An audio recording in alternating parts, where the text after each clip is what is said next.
Imagine you are a delivery driver in the year 1934. Your shift starts at 6 in the morning, and you have a schedule of short-haul urban deliveries to complete across the city. Your first delivery route of the day takes exactly 45 minutes. But to make that 45-minute drive, you had to arrive at the depot an hour before the sun even came up. You had to arrive early not to load the cargo, and not to do paperwork, but simply to wake your truck up. This is the story of the 1934 Sentinel S4, a magnificent piece of commercial transport that holds a very strange, almost comical record in the history of logistics. It was a delivery truck that routinely required more time to start than it actually took to complete its daily routes. When we look back at the death of steam-powered vehicles, we usually tell ourselves a very simple, comforting story about technological progress. We tend to assume that steam trucks died out because diesel engines were simply better in every single way. We imagine that early diesel trucks were stronger, faster, and more reliable. But I find it fascinating how often history lies to us about why technology actually fails. The truth is much more complicated, and honestly, much more interesting. The Sentinel S4 was not a failure of engineering. By almost every mechanical metric of its category, it was an absolute triumph. When it came to heavy goods regional routes, this steam-powered vehicle actually outperformed its contemporary diesel competitors.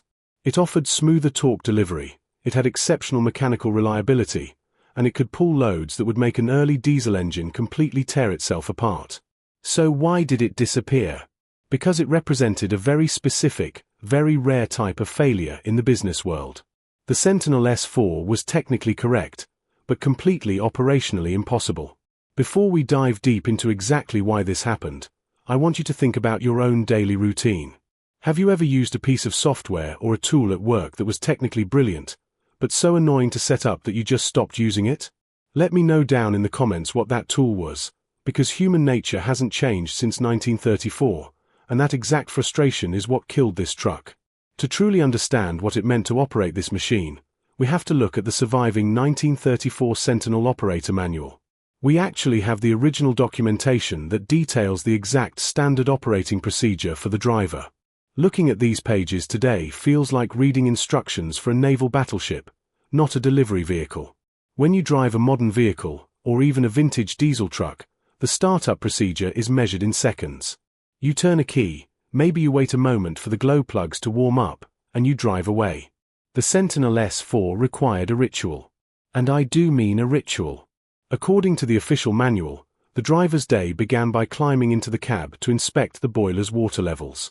If the water was low, which it often was, that had to be addressed manually before anything else could happen. Then came the physical labor. The driver had to clean out the ashpan from the previous day's work, carefully removing the remnants of yesterday's fire so the grate could breathe properly. Once the grate was clean, the driver had to lay a fresh fire inside the boiler. This wasn't just throwing a match on some coal. It required a specific arrangement of wood kindling and a precise layer of high-quality coal to ensure an even burn. After the fire was lit, the real waiting game began. The driver couldn't just put it in gear. They had to sit there and wait for the heat to transfer to the water, for the water to boil, and for the steam pressure to slowly build inside the vessel. The manual dictates that the driver must wait until the boiler pressure reached the operational level necessary to actually move the heavy chassis.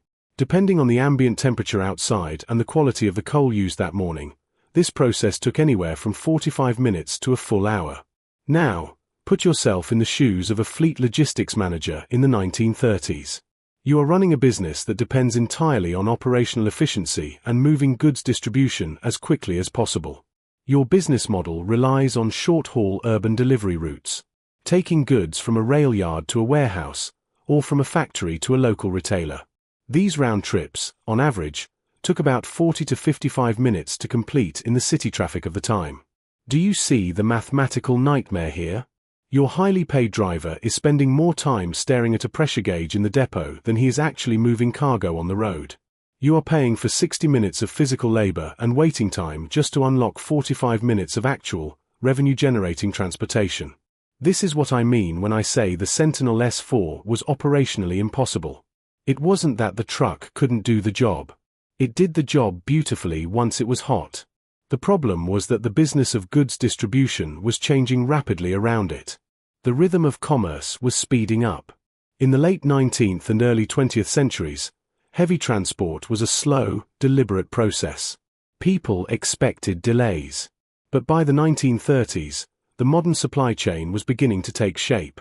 Companies needed agility. They needed a truck that could sit idle in a yard for 3 days, and then immediately spring into action the second an urgent delivery order came through. If an unexpected job popped up at 2 in the afternoon, a fleet manager with a diesel truck could hand the keys to a driver and have the cargo moving in 3 minutes. If that same manager only had a fleet of Sentinel steam trucks, he would have to tell the client, "We will be there in an hour, assuming the fire catches well." That lack of flexibility was fatal in a competitive market. And it's a profound lesson in how we design machines and systems even today. If you are fascinated by these deep dives into forgotten mechanical history and the real reasons why technologies fail, there is a link in the description to a full archive of similar historical case studies. It's completely free, and if you're the kind of person who likes understanding the mechanics behind history, I highly recommend you check it out after this video. What makes the Sentinel S4 story almost tragic is how hard the engineers worked to modernize the platform. The Sentinel Wagon Works company knew that diesel was threatening their existence. They didn't just sit back and accept defeat. They innovated aggressively. The S4, introduced in the early 30s, was a marvel of late-stage steam engineering. They enclosed the cab to make it look just like a modern internal combustion truck. They added automatic stokers to feed the coal, drastically reducing the physical workload on the driver while the vehicle was in motion. They implemented advanced shaft drives and pneumatic tires, making the truck incredibly smooth on the road. In fact, drivers of the era often noted that the Sentinel was far more comfortable to drive than early, violently vibrating diesel engines. And we cannot overstate the advantage of steam-powered torque. An internal combustion engine needs to build up revolutions per minute to generate twisting force. A steam engine, by its very nature, delivers maximum torque the exact millisecond you open the valve, even at 0 RPM. If you had to pull an impossibly heavy load up a steep, muddy incline from a dead stop, the Sentinel would drag it up with a smooth, relentless pull, while a diesel truck would likely stall or burn its clutch. For specific regional routes moving incredibly heavy bulk materials like coal or stone, the steam truck was objectively the superior mechanical solution. But engineering supremacy doesn't pay the bills if the operational model is broken. The world wasn't asking for a vehicle that could pull a mountain. The world was asking for a vehicle that could start right now. There was also a hidden political factor that finally pushed the S4 over the edge. In the United Kingdom, the government introduced new taxation rules in the early 1930s, heavily influenced by the Salter Report. These new regulations drastically increased the road tax on vehicles based on their unladen weight. Because steam trucks required heavy metal boilers, thick fireboxes, and had to carry their own heavy supply of coal and water just to function, their empty weight was massive. Overnight, the government made it financially punishing to operate a heavy steam vehicle compared to a lighter diesel truck of the same payload capacity. So the logistics manager of 1934 was looking at a machine that took an hour to start, couldn't respond to emergency dispatch calls, and was suddenly being taxed into oblivion by the government. It didn't matter how brilliant the automatic stoker was. It didn't matter how smooth the torque delivery was. The context of the world had shifted, and the machine had not. I think there is a profound beauty in looking at the surviving pages of that 1934 operator manual. It represents the absolute peak of a dying paradigm. The engineers at Sentinel perfected the steam truck right at the exact moment the world decided it no longer needed steam trucks. They optimized a system that was fundamentally incompatible with the future. We see this happen constantly in modern technology. A company will spend billions of dollars perfecting a piece of hardware, making it faster and more powerful, only to realize that the consumer base has moved entirely to cloud computing or mobile platforms. Being technically correct is only half the battle. If your creation doesn't fit into the operational reality of human life, it will end up in a museum, just like the Sentinel. The drivers who operated these machines often loved them. There was a romanticism to steam power, a feeling that you were commanding a living, breathing beast of fire and water. But romance doesn't guarantee a return on investment for a logistics company. The transition from steam to diesel wasn't a transition from bad engineering to good engineering. It was a transition from an economy of patience to an economy of instant readiness. The 1934 Sentinel S4 is a monument to brilliant engineering trapped in the wrong era. It is a reminder that time, ultimately, is the only metric that truly matters in logistics.